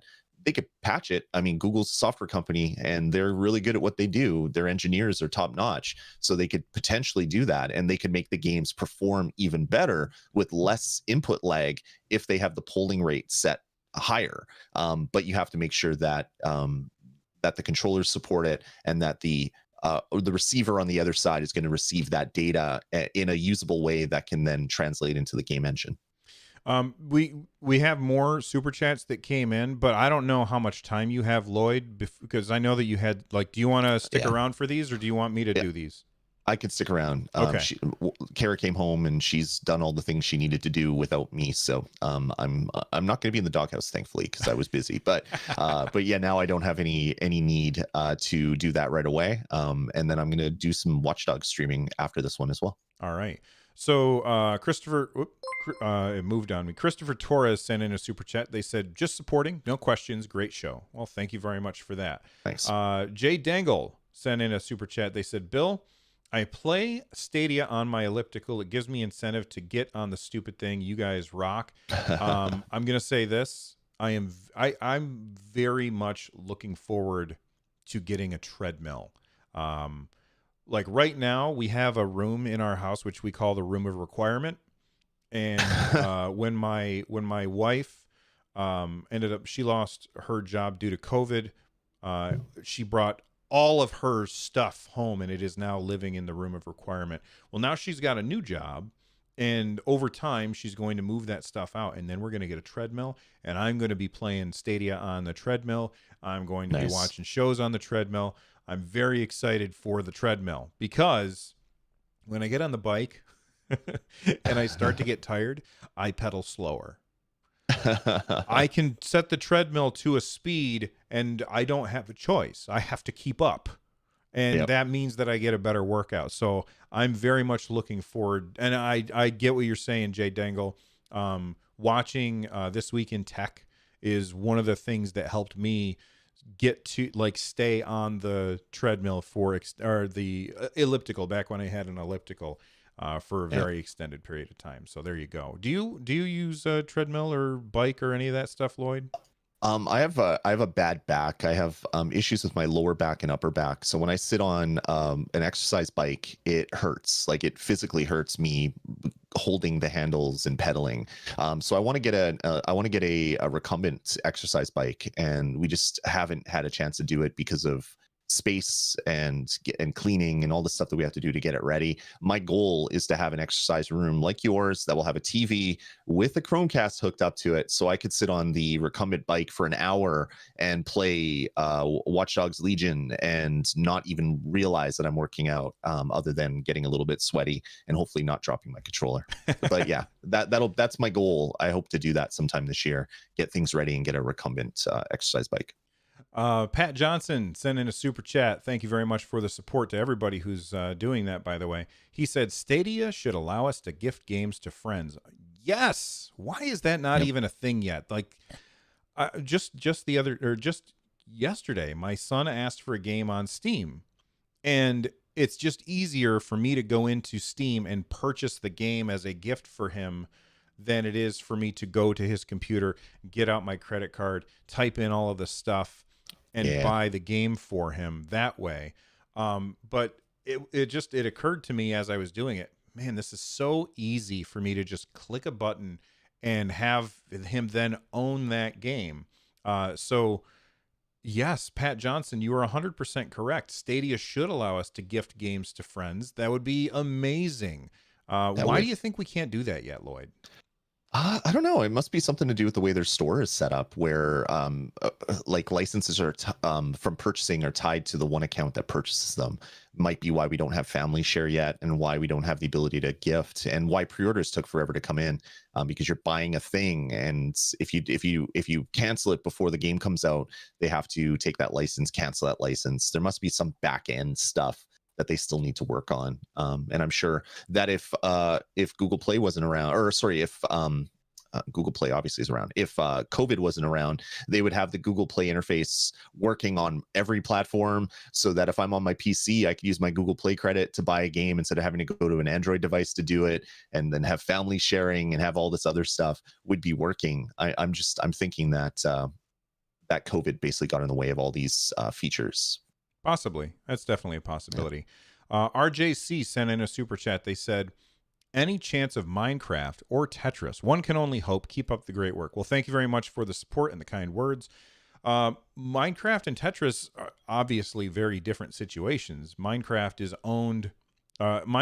from Mojang, which is owned by Microsoft now. But Minecraft is on every other platform. So I do think that there's a possibility of Minecraft coming to Stadia at some point. Microsoft seems to understand that that they like money, and if they sell a game to somebody that's not using an Xbox, they still get money. So I think that's definitely a possibility. Now, Tetris has nothing to do, like, that's a third party company completely, right? Yeah. Tetris is owned by a third-party company, and they do licensing agreements. Like when you had the Tetris Effect on PlayStation, they licensed Tetris to PlayStation for that. When you have the Tetris Battle Royale on Nintendo, they license that to Nintendo. So there's a possibility that we'll get Tetris on Stadia at some point. It's not owned by another platform that would keep it away, I don't believe. So Sammy on Stadia says Tetris Battle Royale. Yeah, on Nintendo Switch, there's a game called Tetris 99, which is free if you have Nintendo Switch Online, which costs what, $20 a year? Yeah, 20, 25, something like Something that. like Yeah, that. it's pretty affordable. It's pretty affordable, and it is absolutely in my opinion, it is the best version of Tetris ever. It is incredibly fun. And I wish it was on every platform so that way more people could have access to it, because it is really, really good. If you've got a Nintendo Switch and you've not played it, you can actually go to the store and buy it, and it comes with the year of Nintendo Switch. By the way, that's $20 a year, right? Yeah, $20 a year. So it comes with a year of it. So it's awesome. And do you think that there's any, like, do you think there's a chance that Nintendo owns the Battle Royale version of that? Or do you think that was just like the Tetris company just made this game and Nintendo said, oh, we'll put it on there? Do you think we can ever see that version of the game, or a version of that game, elsewhere? I don't believe so. It was developed. It was by Nintendo. It was developed partially by Nintendo with a company called Akira. Oh, so okay. they licensed Tetris for this game, and they made the game. So very unlikely that you'd see Tetris 99 on any other platform. Doesn't mean that another company can't license Tetris and make a game similar to Tetris 99. Tetris but 99 too. 98. Yeah, Tetris 100. Yeah, there you go. One better. We're one better than the Nintendo version. Yeah. And in the phone book, it would come up sooner, because 1 comes before 9. There you go. There you go. Right. Well, that's all of the super chats that came in. So you, my friend, are you going to stream right now? I need about 10 minutes, and then I'll be back with Watchdogs stream here on the channel. All right. And Chuck T just sent in a super chat. They said, great content as always. Do you see any advantage to playing Stadia on a Shield TV versus Chromecast once officially released for Android TV? I mean, I don't think so. If you like spending money, it's 4 times more expensive to play it on a Shield TV than a Chromecast, than the Sabrina Chromecast, because the Shield TVs are like $179 or $199 or whatever. Yeah, but some people already have them. I think exactly is why they would say that. Same thing. It's going to be running the same version, I would assume. So yeah, I don't think there's any benefits, because the Sabrina supports third-party controllers. So if that was a limitation, it would be cheaper to play multiplayer games on the Shield, because you could put Xbox and PlayStation game controllers connect to them through Bluetooth. But that is supported on Sabrina, so I don't see any other benefit. All right. Well, there you go. I agree with everything he said. Lloyd, go ahead and set up your stream. I'm just going to stay live until you're live, and then I'll throw everybody over to your stream. Okay, awesome. I'm gonna get off this call. Thanks, everybody. I'll be back in probably under 10 minutes. I got to run upstairs, see the family, and then I got to come down and set everything up to stream. So we'll see you in a few minutes. All right. See you, bud. Later. All right. So there you go. That was a fun show. Thank you guys for the support. I really appreciate it. Lloyd is just going to, he's going to make a thumbnail, which shouldn't take him too long. He's got to set up the stream and everything. So we'll hang out here while we're waiting for him to have that done, and then we'll follow a link right over to his stream, which will also be on this channel. But we can do both streams at the same time, although I'm going to shut mine off once he goes live. And look at that, we've got another super chat just came in. Toady just said, today we have 98 games on the store. By the end of the year, it's totally possible to achieve the 120 that Stadia was targeting. Great show as always. I do think that that's definitely a possibility. which surprises me. You know, when they made that announcement, they didn't know that everything was going to get delayed the way that that it was, and because of that, they have an out by saying, look, we didn't hit our 120 target because of COVID. So like that's a perfectly reasonable thing to happen. But it looks like they might actually be able to hit it anyway. It's very surprising to me. I think it's awesome though. Eli says, can you grab Pac-Man, please? Right there. There he is. I grabbed him. I don't know what that means. With the Ubisoft games still coming, you'll get there. Yeah, that's a good point, Ruben. Lloyd's going to be streaming Watchdogs, the new Ubisoft game. Watchdogs Legion. Consigno, do you have a Ubisoft Plus date prediction? Well, I mean, look, we're November 1st. It'd be nice that if it came out on, like, my birthday's on the 8th, so it'd be nice if it came out on my birthday. That'd be cool.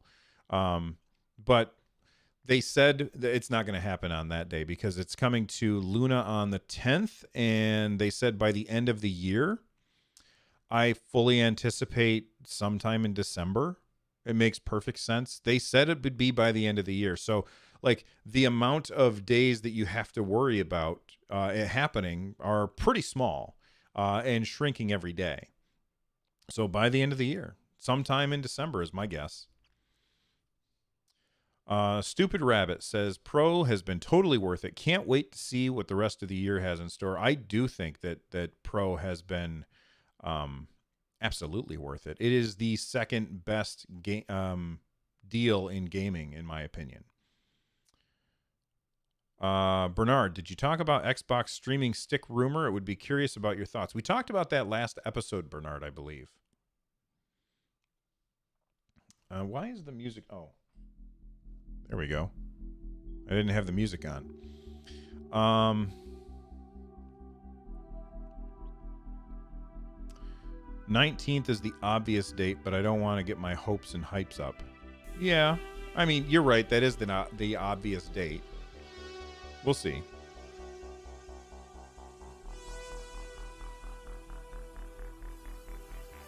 $50% of all Stadia games is very appealing. Oh, 50% off on all Stadia games is very appealing. I was going to buy Valhalla, but do you think we are going to get a sale? Should I wait? I'm not subscribing to Ubisoft Plus. I mean, I'm not going to tell you what to do. It's a single player game. So there's no reason to rush out to play it. That's the thing. When you're talking about a multiplayer game, like, you want to kind of be able to play that game with your friends where everybody's all playing at the same time. You know what I mean? For a single player game, you're going to have exactly the same experience. Actually, you might have a better experience, like, by buying the game 3 months later than you do if you're the person who buys it on day one, because, you know, they fix a bunch of patches and stuff, which of course you don't have to download afterwards. So, you know, I'm all for waiting and picking the game up later on. I don't know how far behind this video is. Let me click on that. There we go. I fixed it. Eli says, but I've been waiting for this game since April. Then buy it on the first day, man.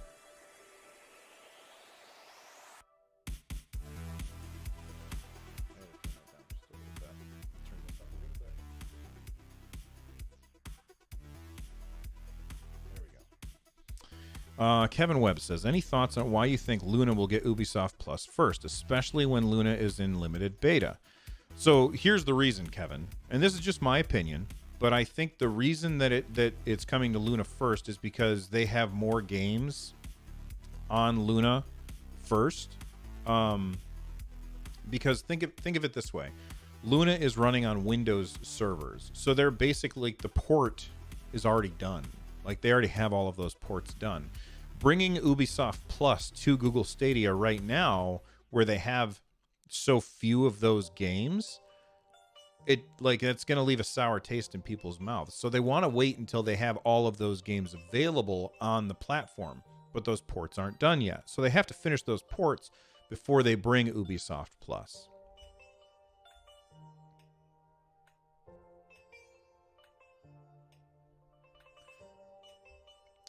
Eli says, which capture card am I using? I'm actually using 2 capture cards, one for my camera and one for my Chromecast. So if you want to check those out, then head to my website, or you can just type !gear, and it will tell you all of the stuff that I use to, all of the stuff that I use to make these videos.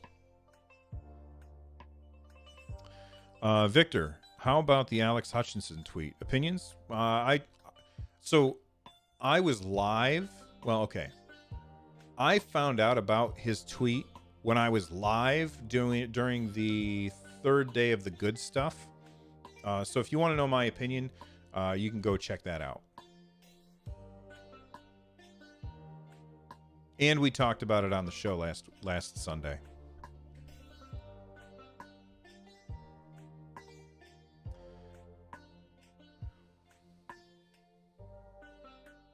Stupid Rabbit, I think that would be amazing.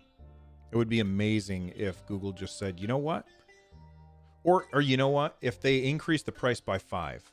If they said, for $5 extra, you can also have access to Ubisoft Plus. That would be huge.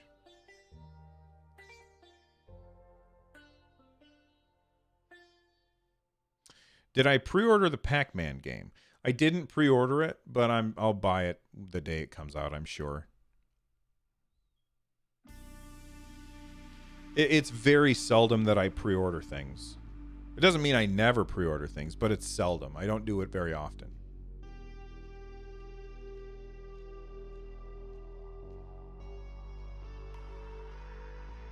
Did you pre-order the Pac-Man game? That's the real question. Did anybody in here pre-order the Pac-Man game? Vaxer says, will you buy Skyrim again? I probably won't, but Lloyd will. Lloyd has said he will.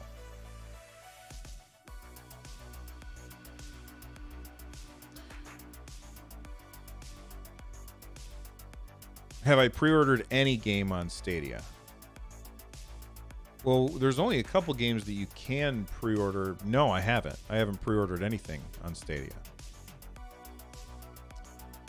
Bernard, which do you think would benefit from an increased frequency? Demos or free game codes?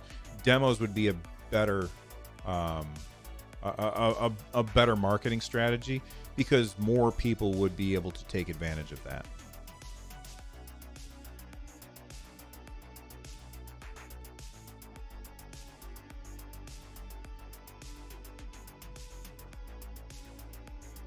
Granite T-Rock says, I usually wait for at least the first sale to buy games. That's fair.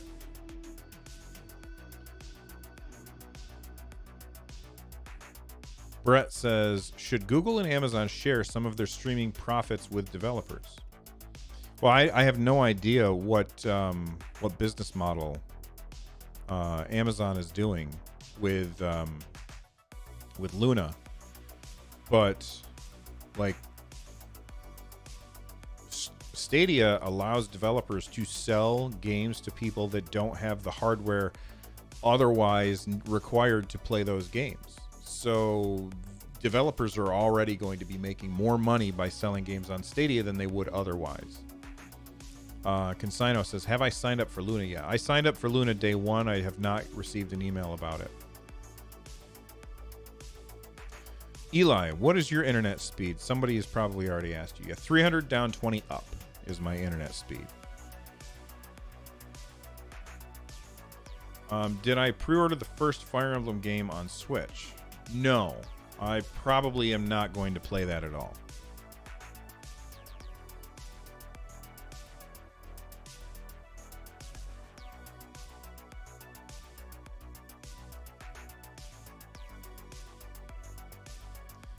I want to see the PC gamer style demos, just one level provided by the studio, available for replay all the time. DJ Grom, that's exactly what Lloyd was talking about earlier. So if you rewind it, you'll find that he is agreeing, that we agree with you. I've got the same upload speed as Bill. Do you stream in 4K? Like, do I stream out in 4K? No. That would saturate my bandwidth completely. I would need a much higher... If I want to stream in 4K, I would need to be at least 30,000 kilobits per second. At least 30,000 kilobits per second. Right now, I stream at 6,000 kilobits per second. 30,000 kilobits per second would be insanity.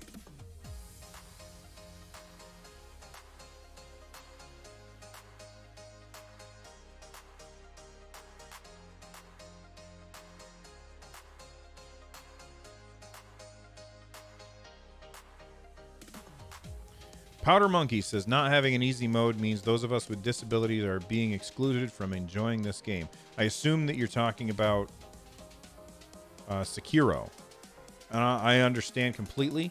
I wish there was an easy mode, but at the same time, there's like a billion games out there to play. So I would just say, you know, vote with your dollar and play something else. I would prefer to have an easy mode in the game as well, though.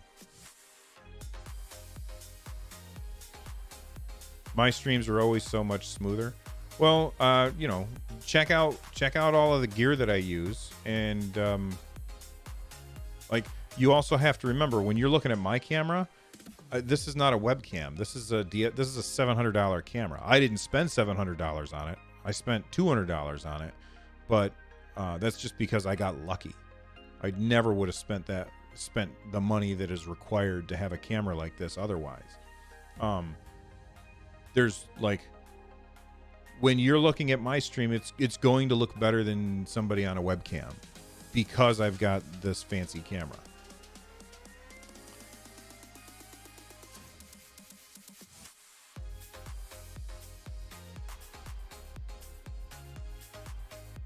Quicksilver 79, would be great to have a native 1440 2K option. Yes, I 100% agree. They need to, like, they have the 1080p version and then they have the 4K version, but most people are in the middle. Well, I wouldn't say most people are in the middle. Most people are at 1080p, but there's a lot of people in the middle. And those people in the middle right now, they either have to look at it lower res than it should be, or they have to do like some weird workaround. RJC says, Bill, have you tried Stadia on iPad? I have. I was using this Stadium? No. I can't remember the name of the app. It has like a little trapezoid as its picture, or as its icon. It's no longer available on the App Store, but I've already downloaded it, so I can use it still. And I used it a couple of times, and it worked fine. But what I find, which is it's so weird, I find that I spend much more time playing here or on a TV. I never play on my iPad, even though I can. Granite T Rock says, my ISP gives me 20 megabits per second upload, but you have to use it for more than 4 hours a day. Oh, but if you have to use it for more than 4 hours a day, they knock you down to 10 megabits per second for a week. They say it's because of COVID. Granite T Rock, your ISP is a liar. They're liars. They're liars. It has nothing to do with COVID. Bits are not limited. They are liars. And that's why they should be sued. They're liars.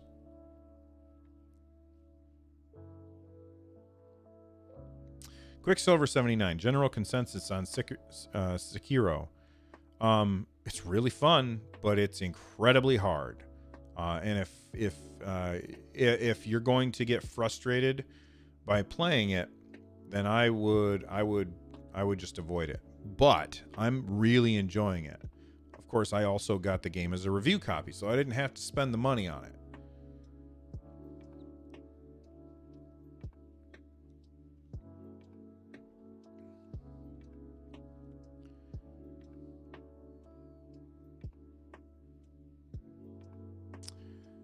Spud. I don't know how to say your first name. Muel? I don't know. It's not that the bits are limited, it's that the lines are oversubscribed. Okay, I get what you're saying. So that's on them. Look, and I don't know if people want to hear me rant about this, but I'm gonna rant about it anyway. How do I want to phrase it? So the ISPs in my country, the ISPs got huge tax breaks from the government to build out their infrastructure. Huge tax breaks from the government. And then they have a monopoly on offering internet to people. Like, I don't have any other options. I have one option where I live. If I want to have fast internet, I have exactly one option, and that's through Spectrum. And that means I have to pay a stupid amount of money to get the speed that I need in order to be a streamer. It's ridiculous. Okay? If there was competition, then they would be forced to make things more appealing to me in order to keep me as a customer. But they don't have to do that because they don't have to worry about me leaving and going with somebody else because there is no competition. There have been, like, you know how Google was doing Google Fiber in certain cities? And they were like, hey, we're going to bring Google Fiber to this city, and then we're going to bring Google Fiber to this city. And then suddenly they stopped. You want to know why they stopped? They stopped because these ISPs were suing to keep them from bringing competition to that market, which is ridiculous. Ridiculous. All right. Hey, guys, Lloyd is live. All right. So Lloyd just pasted this. Let me copy the link.